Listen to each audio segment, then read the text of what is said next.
Fourth टी20 से पहले India New Zealand के खिलाफ ये सीरीज तो सील कर लिया है, लेकिन अब वर्ल्ड कप से पहले इस आखिरी 2 पल में क्या संजू सैमसन अपने पुराने अंदाज में नजर आएंगे, क्या अपने झलक दिखा पाएंगे?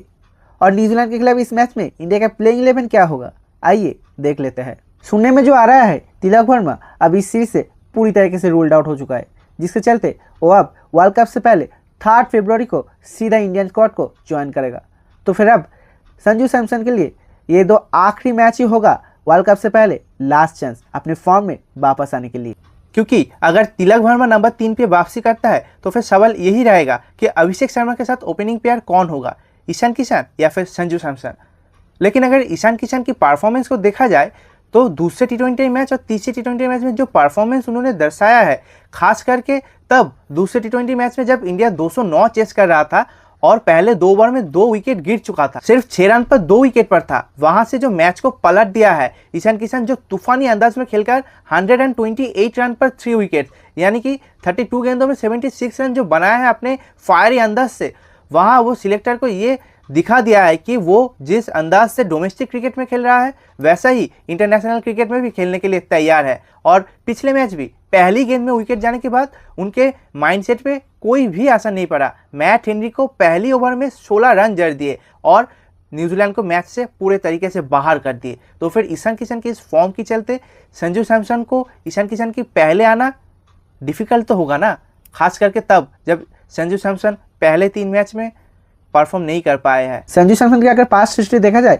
तो उसके साथ अनफेयर चीज़ होते ही रहता है कि मतलब पहले तो उनको टीम में जगह नहीं मिलता था कंसिस्टेंटली, फिर उसके बाद जब स्काई कैप्टन बने तो स्काई के अंडर वो इंडिया के लिए ओपन भी कर रहा था और अच्छे फॉर्म में भी दिख रहा था। लेकिन फिर इंग्लैंड सीरीज के बाद उनके फॉर्म गिर गए और फिर उसके बाद जब शुभमन गिल को टीम मैनेजमेंट ओपन करने भेजा तो फिर उनको मिडिल ऑर्डर में भेज दिया गया। फिर मिडिल ऑर्डर में वो फॉर्म नहीं ढूंढ पाए, जिसके चलते जीतेश शर्मा को बुलाया गया। एक बार फिर से संजू सैमसन टीम से ड्रॉप हो गया था।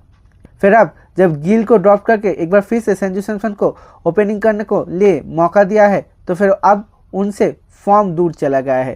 तिलक वर्मा नंबर 3 में नहीं खेल रहा था, जिसके चलते संजू सैमसन के पास ये मौका था ये 3 मैचों में अपने फॉर्म में वापस आने के लिए एज ए ओपनर। लेकिन उनके ऊपर प्रेशर भी बहुत ज़्यादा था कि इन 3 मैचों में कुछ रन बनाने के लिए, अपने लिए कुछ कर दिखाने के लिए, जिसके चलते वो शायद प्रेशर में उतना रन नहीं बना पाया और फॉर्म में भी नहीं ढूंढ पाया अपने आप को।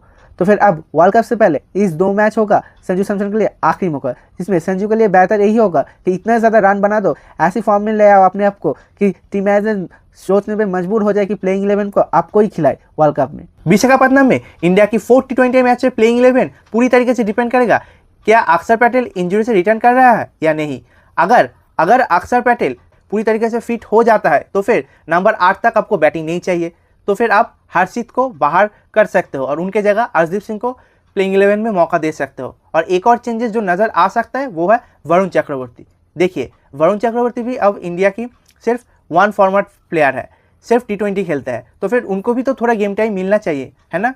तो फिर अब बिश्नोई या फिर कुलदीप, इन दोनों में से किसी एक को बाहर करके उनके जगह वरुण को ले आ सकते हो। अब वाशिंगटन सुंदर शायद वर्ल्ड कप में नहीं खेलेगा, तो फिर बिश्नोई को आप चाहोगे कि थोड़ा और खिलाया जाए, क्योंकि वो भी तो इतने दिन से नहीं खिलाया है। इसका मतलब रवि बिश्नोई और उनके साथ वरुण चक्रवर्ती को देखने को मिल सकता है।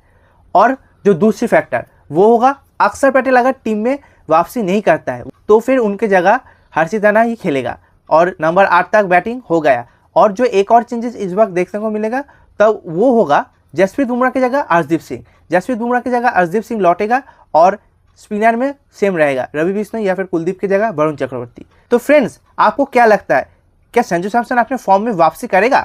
क्या इन दोनों मैच में संजू सैमसन को सेंचुरी मारते हुए हम देखेंगे? कमेंट सेक्शन में ज़रूर बताना। और वीडियो अच्छी लगी तो लाइक और दोस्तों के साथ शेयर करना मत भूलना। और स्पोर्ट्स ट्यूटोरियल्स को इंस्टाग्राम में फॉलो और यूट्यूब में ज़रूर सब्सक्राइब कर देना।